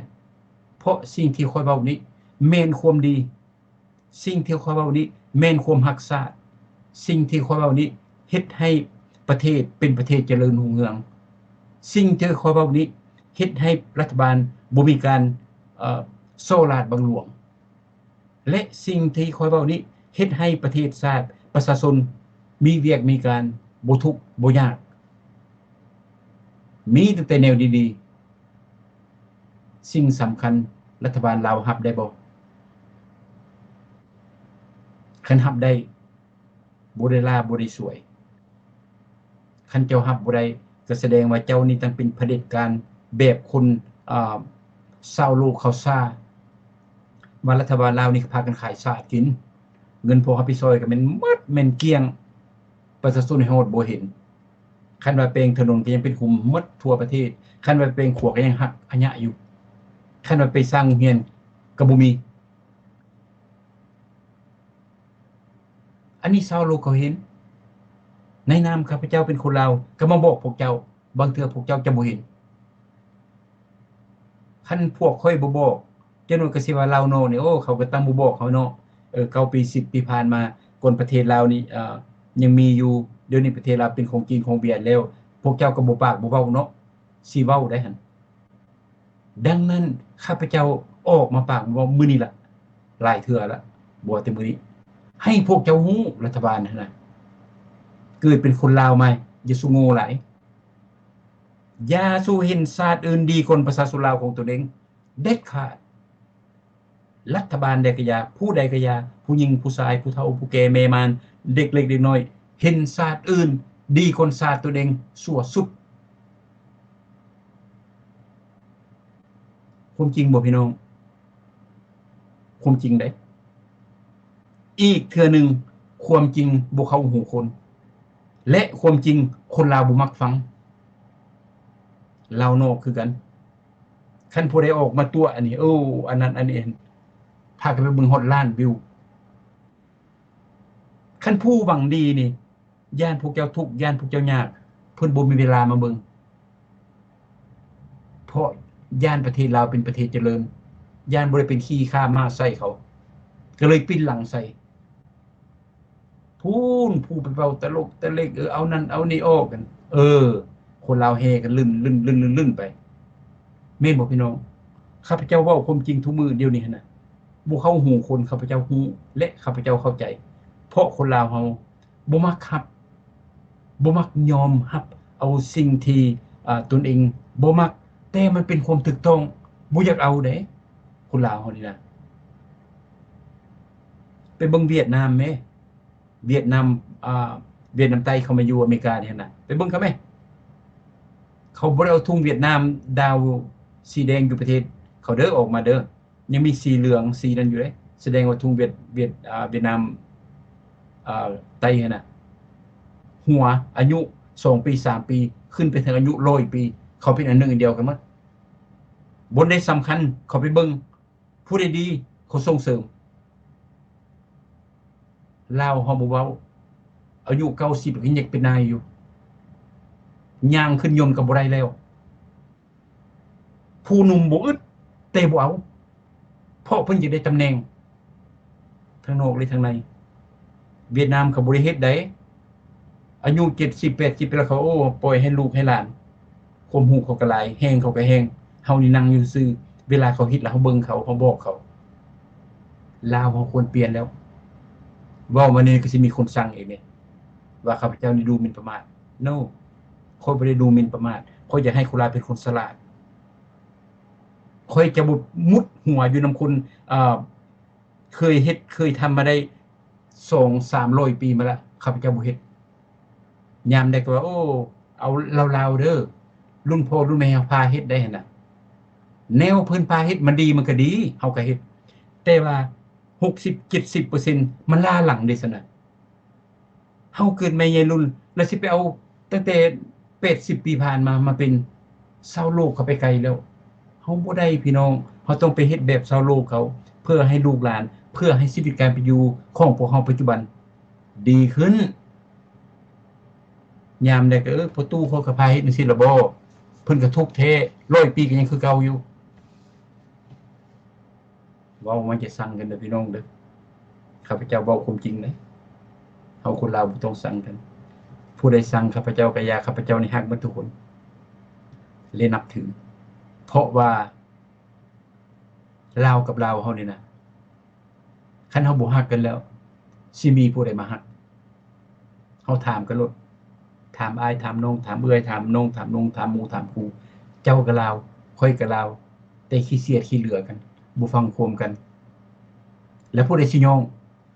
เขาหัวขวนเขาว่าเฮานี่โง่คน3ล้านคนก็ผิดกันปัจจุบันมี7ล้านคนรัฐบาลก็คุมเหงก็เลยมีตั้งแต่แนวบุรีประเทศลาวนี่แทนที่มันสิเสมอภาคสันติภาพเอกราชประชาธิปไตยมันก็เลยบ่มีตั้งแต่เว้าทางในคือกันดังนั้นพี่น้องเฮาเอาความบ่ดีหั่นน่ะมาจกขึ้นแล้วพากันเปลี่ยนพากันแปลงข้าพเจ้าก็บ่ได้ฮู้บ่ดอกเฮามาเรียนนำกันและเฮ็ดแบบที่มันนำพาคนลาวคนนี้น่ะเจริญนะเราพากันเฮ็ดทางในคือกันบ่เอารัดเอาเปรียบกันไอ้ฮู้2น้องฮู้1เฮามีหยังแดท่านเป็นอยู่ประเทศนั้นประเทศนี้เขาเฮ็ดจังได๋เจ้ามาบอกเขายมดูเฮาอันใดเฮาก็ลาวคือกันแหละดีบ่พี่น้องคันรัฐบาลลาวเฮ็ดจังซั่นน่ะคนฮู้คนฉลาดอยู่ต่างประเทศหลายเด้แต่รัฐบาลลาวเพิ่นบ่รับเพราะเพิ่นย้านเพิ่นเสียอำนาจเพิ่นบ่เฮ็ดคือญี่ปุ่นเพิ่นบ่เฮ็ดคือเกาหลีใต้จำพวกนี้เขามี2สัญชาติคนเขาพี่หลายคนหลายพันคนเขาก็มาเกิดอยู่อเมริกาพี่แต่สุดท้ายพ่อแม่เขาก็เข้าไปญี่ปุ่นไปสร้างภาษาประเทศญี่ปุ่นไปสร้างภาษาประเทศเกาหลีใต้เพราะรัฐบาลเขายอมรับคนเกาหลีใต้คนเกาหลีคนญี่ปุ่นอยู่ทั่วโลกนี่ผู้ใดมีความรู้ผู้ใดมีความฉลาดมานำพาชาติเด้อเขาเว้าเดี๋ยวนี้ไอ้ลาวเด้เฮาเว้าข้าพเจ้าเว้านี่ยังสั่งแหละอคติแหละข้าพเจ้าอยากให้ประเทศลาวหังมีแบบเกาหลีใต้แบบญี่ปุ่นเพิ่นก็ยังบ่มักแล้วเพราะเพิ่นย้านเสียอำนาจคันบ่ย้านเว้ามาแหมคนลาวนอกคนลาวทั่วหมดโลกนี่รัฐบาลลาวสิเอา2สัญชาติให้และพวกเจ้ามีสิทธิ์หมดทุกอันทุกแนวซ้ำกับประเทศคนอยู่ในประเทศเว้าแหมและก็มอบสิทธิ์ให้ประชาชนนั่นหมายถึงว่าให้ประชาชนเลือกเอาผู้นำเขาไปแข่งกันโลดบัดนั้นน่ะพรรคประชาชนปฏิวัติลาวก็มีพวกเจ้าก็เอามาผู้หนึงหรือว่าพรรคประชาธิปไตยก็เอามาผู้หนึงหรือว่าพรรคลาวโฮมลาวก็เอามาผู้หนึงตัวอย่างเลาะไปแต่ละประเทศแต่ละบ้านหั่นไปหาเสียงแล้วให้ประชาชนเลือกเอาถ้าเขาประชาชนเลือกผู้ใดได้เอาผู้นั้นเป็นและข้าพเจ้าสิสรรเสริญอันนี้พวกเจ้าเป็นไปบ่ได้ย้อนพวกเจ้าเป็นระบบสังคมรังเกียจมันบ่แม่นสังคมนิยมเด้สังคมรังเกียจทุกประเทศแล้วก็เป็นทุกประเทศนั้นแล้วพวกเจ้าหั่นย้านเสียอำนาจก็เลยกดขี่ข่มเหงประชาชนพอตู้ตายก็ได้ลูกหันได้เป็นลูกตายก็แม่นหลานก็ได้เป็นนายหั่นน่ะดังนั้นประเทศก็เลยเป็นหางหวกพี่น้องฮู้ตัวหวกบ่พี่น้องข้าพเจ้าคนบ้านนอกตัวหวกหั่นน่ะมันเกิดมาหางมันยาวเด้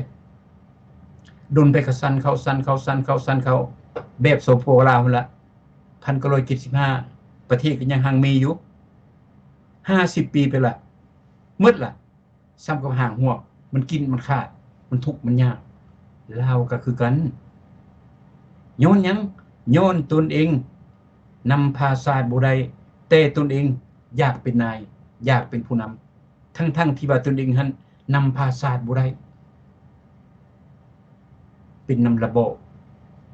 เป็นนำการจัดตั้งระบบนี้กดขี่ข่มเหงประชาชนก็เลยเฮ็ดให้ทุกข์ให้ยากว่าข้าพเจ้าปากเป็นประเทศคอมมิวนิสต์อยู่ในประเทศอยู่ในโลกมีจักประเทศพี่น้องมีแต่เพียง5ประเทศถ้ามันดีหั่นน่ะมันก็สิมีตัวบ่100ประเทศอย่างขี้ร้ายนะอันนี้มีแต่5ประเทศ5ประเทศนี่ควรจะเปลี่ยนสิตายล่ะแต่รัฐบาลปืนจี้ประชาชนไว้บ่ให้เปลี่ยนปานนั้นยังว่าตนเองเป็นประเทศสังคมนิยมข้าพเจ้าก็ยังว่าประเทศสังคมรังเกียจมันบ่เป็นสังคมนิยมเอาเนาะพี่น้องเนาะวันศุกร์เว้าสนุกแดแต่มันมีความหมายเด้อพี่น้องเด้อเรื่องเขื่อนแตกข้าพเจ้าก็เสนอให้รัฐบาลลาวให้ยุติการทำลายธรรมชาติและข้าพเจ้าก็เสนอให้ประชาชนเวลาเขื่อนแตกเวลาแผ่นดินไหวบ่แม่นเวลาเขื่อนแตกพี่น้องเวลาแผ่นดินไหวแล้วเฮ็ดจังได๋หาวิธีออกจังได๋อันนี้ข้าพเจ้าก็เสนอไปและข้าพเจ้าก็ได้ตื่มให้รัฐบาลเรียนรู้จักวิธีเบิ่งตนเองวิธียื้อแวนเพราะถือว่าอยากให้รัฐบาลถือว่าข้าพเจ้านี่เป็นแวนแยงของพวกเจ้าเหลียวเบิ่งข้าพเจ้าแล้วมันสะท้อนหมายถึงว่าเห็นรูปของพวกเจ้าเพราะว่าข้าพเจ้าเห็นได้ยินท่านผู้นำผู้นี้ออกมาปากมาเว้านะมาสรรเสริญว่าได้70ปีนะครบรอบ70ปีแล้วก็พวกเขาได้สร้างตั้งประชาชนนั้นประชาชนนี้แล้วก็ประชาชนก็มีความมั่งคั่งสมบูรณ์หมดทุกคู่ทุกคนก็อยู่ดีมีสุขประชาธิปไตยก็เต็มเปี่ยมหั่นน่ะอันนั้นมันเป็นการตัวยั่วการสร้างภาพอันนี้ข้าพเจ้าก็เสนอให้รัฐบาลไปอย่าให้เพิ่นเซาเว้าเพราะอยากให้เพิ่นนั้นรับเอาว่าลัทธิคอมมิวนิสต์นี้ตกอยู่ประเทศใดทุกประเทศนั้นรัฐบาลลาวปัจจุบันยึดประเทศลาวมาได้49ปีปลายแล้วแต่ชาติลาวถอยหลังไปแต่ละปีหมายถึงว่าทุกลงอยากให้รัฐบาลเพิ่นเห็นคันเพิ่นเห็นแล้วอยากให้เพิ่นแก้ไขและอยากให้ประชาชนรู้จักฮักเพลงตนเองเพราะตนเองต้องเป็นที่พึ่งของตนเองอาศัยรัฐบาล40-50 ปีผ่านมาเพิ่นบ่ได้เบิ่งพวกเจ้ามีแต่เพิ่นเบิ่งจีนเพิ่นเบิ่งเวียดและเพิ่นเบิ่งบ่เงินบ่คำบ่ได้เขาสิไปขายเอาเงินเอาคำได้อันนี้แม่นเขาเบิ่งแต่ชีวิตประชาชนเขาบ่ได้เบิ่งดังนั้นคนลาวก็เลยตูนออกจากประเทศไปทั่วโลกไปหาเวียกหาการย้อนทุกข์ย้อนยากขอมุกขอบใจน้ำอายหลายๆเด้อพี่น้องเด้อขอขอบใจน้ำอายน้ำพี่น้ำน้องน้ำเมิดทุกคู่ทุกคนลาวเฮาด้วยกันลาวในลาวนอกข้าพเจ้าเว้าความตรงไปตรงมาเพราะข้าพเจ้าบ่น่าอายเพราะข้าพเจ้าฮักเพลงและนับถือคนลาวเพราะข้าพเจ้ามักความยุติธรรมและความเป็นธรรมพร้อมด้วยความถูกต้องดังนั้นสิ่งที่ข้าพเจ้าเว้าออกไปมีหลายคำมันบ่เข้าหูคนหมายถึงว่าคนบ่มักผู้ใดเป็นเผด็จการผู้ใดขายชาติผู้ใดกดขี่ข่มเหงประชาชนกลุ่มนั้นบ่มักข้าพเจ้าเพราะข้าพเจ้าเอาความยุติธรรมให้เพิ่นเบิ่งและข้าพเจ้าขุดค้นออกมาว่าสิ่งที่เพิ่นเฮ็ดอันนั้นมันบ่ดีมันบ่ได้ช่วยชาติมันบ่ได้ช่วยประชาชนอันนี้ข้าพเจ้าก็ได้เว้าเพราะข้าพเจ้าเป็นห่วงเรื่องสั่งคนลาวข้าพเจ้าบ่ได้สั่งแต่สิ่งที่เว้าทั้งที่ว่าบ่อยากปากอยากเว้าย่านหมู่บ่มักหรือว่าย่านหมู่สั่งแต่ข้าพเจ้าข้านอาสาตัดสินใจได้มาปากมาเว้าพี่น้องเพราะอยากให้คนลาวเฮาเป็นคนมีสติปัญญาเป็นคนฮู้จักรักษาตนเองเป็นฮู้จักความซื่อสัตย์สุจริตและอยากให้คนลาวเฮากล้าปากกล้าเว้ากล้าเอาความจริงออกมาปากมาเว้าพร้อมทั้งอยากให้คนลาวเฮาฮู้ว่าตัวผิดและอยากให้ยอมผิดแล้วเพื่อความเป็นแปลง บ่ดังนั้นคนลาวเฮาจะล้าหลังหมู่ไปตลอดขอหมู่ขอบใจหลายๆพี่น้องพบกันใหม่ในโอกาสหน้าเด้อพี่น้องเด้อข้าพเจ้าเว้นออกรายการสายเลือดเดียวกันตั้งแต่วันศุกร์แล้วมื้ออื่นบางเทื่อน้องถาวรเราก็สิออกมารายการของเราใน Saturday Night พวกเขามีรายการวันเสาร์แล้วก็วันอาทิตย์แล้วก็วันอังคารแล้วก็วันพุธและวันศุกร์หวังว่าพี่น้องหมดทุกคนจะให้เกียรติเข้ามาร่วมเบิ่งและออกความคิดความเห็นเด้อพี่น้องเด้อข้าพเจ้าโฮงโขได้ข้าพเจ้าบ่แม่นนักปราชญ์อาจารย์น้องถาวรคือกันเพราะว่าเป็นคนธรรมดาและพวกเราอยากมาเว้าให้สังคมลาวนี่ดีขึ้นแนวใดบ่ดีอยากให้ปรับปรุงดังนั้นคนลาวเฮาเมื่อทุกคนน่ะออกมาปากออกมาเว้า